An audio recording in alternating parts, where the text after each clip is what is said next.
Oh yeah, the tracker I did the clutch on is here. He wanted us to put what are those lights from Amazon? Yeah, Amazon, some Hella lights, The hella lights. switch, relay, bumper Yeah, cover. yeah.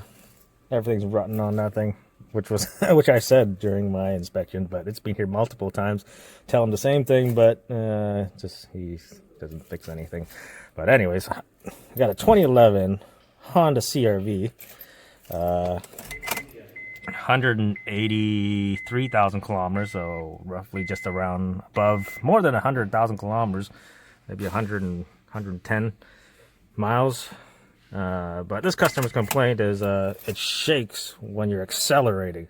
So not shaking in the steering wheel, but when I took it for a drive and you just, give it the beans, the whole car just shakes side to side. Like you can feel it in the seat, right? And then when you're just cruising and you're just making a right turn, you can feel the steering wheel just move side to side. It's not shaking because of the tire. It's shaking because one of the CV axle joints, there's a spot in it where I guess it's, how do you say it? Stiff. There's a point in that joint where it doesn't want to move smoothly. So how we determined that, or which side, because they had another shot remove the drive shaft and they said it was a drive shaft, but they can't determine which side.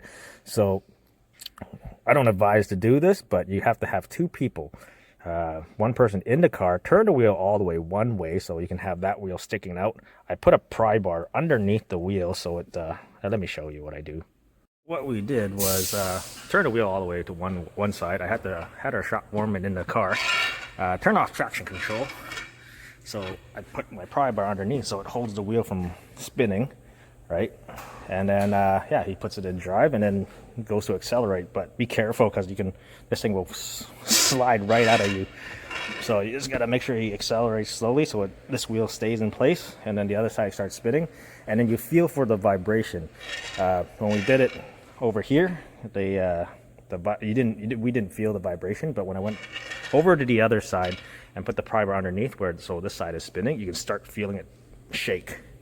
So that's how we determined which axle shaft was the bad one. So I'm just waiting for parts right now to see if I can get that axle shaft because it's still early in the morning. All right, got the axle shaft here. That's the part number. Made in the USA. So what we're going to be doing, we're going to bust off the tie rod. Oh, turn on the light. Bust off the tie rod, take the axle nut off. There's 3 nuts for the lower ball joint. Well, 2 nuts, 1 bolt. And yeah, that should be it.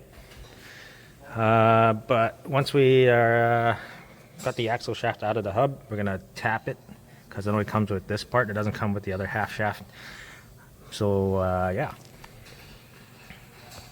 Axle nut off. Luckily it's not seized in there. That's good. I don't have to air hammer it out, but slides in and out great. Gonna take the tie rod off. Okay. Lower ball joint separated. Tie rod separated. We got the axle shaft sticking out. So now what we're gonna do is I'm gonna drive it over here, like a long punch or something, and then punch it out that way. So you grab yourself one of these guys. I got a 3/8 extension and a hammer. I go up into the back, give it a couple of love taps, and it should come right out. I got a new camera guy standing behind me. There you go, came right up.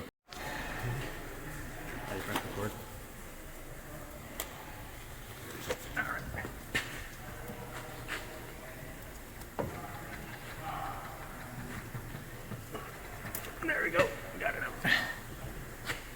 With the new shaft, I put a little bit of grease so on the tapered side of the shaft there before the spline so that it can slip the circlip that's on the half shaft that's over there.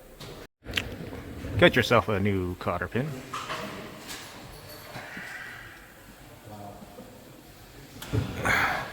That's that, and then axle nut and just stake it. All right, so once you put everything together, make sure you line up your notch on your axle with the stud in front. I'm only just joking, you guys. you know, when you put an axle and you don't pay attention to these things, you know, and it always for some reason lines up with the stud, and it happens. So you can still stake it, but some people in the comments will be like, hey, you put the notch right in front of the stud or something. I don't know. Somebody in the comments will say that. But if you do, it's no big deal. You can still stake it. It's not really in the way. There, see? Staked it. Okay. So usually this stretch of road, I go to floor it. You can feel the car shake side to side. Okay, so we're on our test drive. And usually this stretch of road, I go to gun it. You'll feel the car shake side to side. Just go ahead, get with the beans. Yeah. You don't feel it. Usually like that, and then you'll feel the car shake side to side in your seat, but it's not doing it now. So definitely was the passenger front CV axle. So if you want to check to see which CV axle is the problem, if you have a second person on the hoist, or two people, one to hold the one wheel to make the other side spin, so you can feel if it's vibrating. If it's not vibrating on the side that's spinning, then you switch to the other side and then hold that wheel and see if the one that's spinning on the passenger side is causing your vibration. But you can feel it when you have it on the hoist, so that way you don't have to replace both axles if you don't know which one. But yeah, anyways, going back.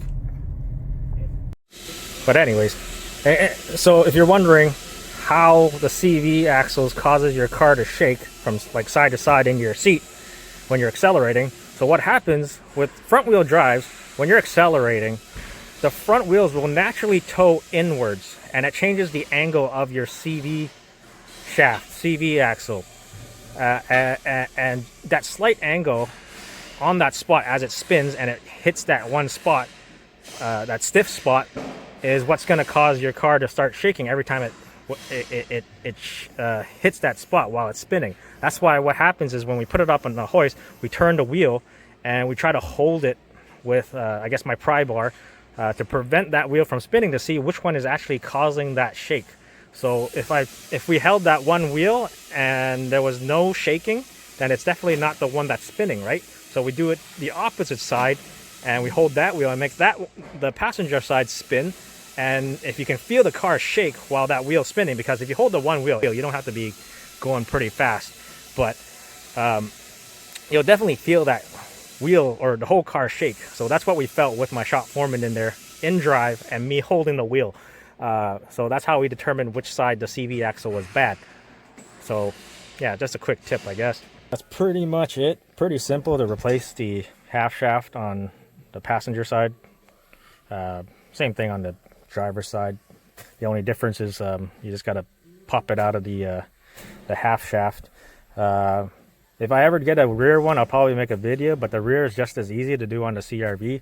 What I do is I unbolt the rear diff, drop it, pop it out of the diff, take the axle nut off, drive it out through the air with an air hammer if it's seized in there, and then that's it. Stick a new one in, and then put the rear diff back up, and then that's it. So anyways, if I get a video on the rear axle or CV axle, I'll make you guys a video to show you how easy it is. But other than that, I hope you enjoyed the video. Thank you guys for watching, and I'll see you next time.